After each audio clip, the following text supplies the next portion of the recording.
With advances in counter-desertification technologies, most deserts, like the two shown, may become like the Garden of Eden. Desert wildlife, like the oryx shown, will thrive therein, and food security shall become a global reality. Nations that are pioneers in counter-desertification are shown, and entities also working to advance these technologies include UN, FAO, and NPI.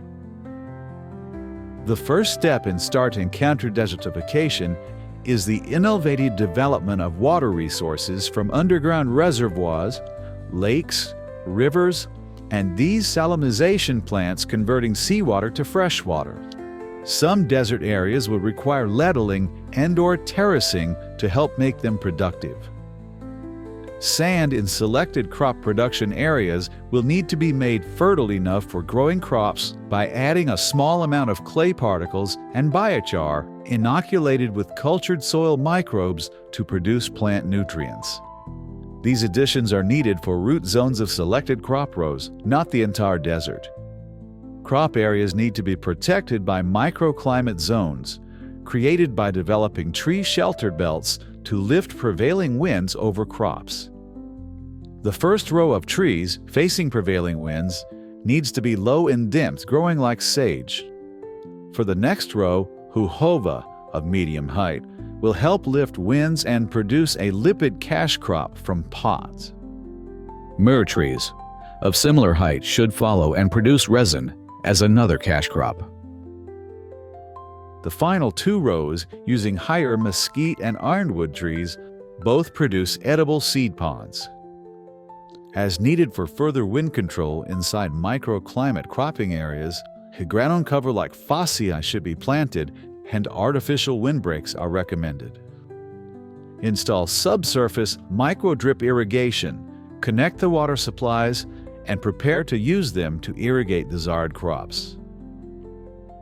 Plant a symbiotic mix of arid region crops for food, feed, forage, fiber, niche, tree, green energy, fonio millet, and algal crops grown in NPI's tubal algoculture system.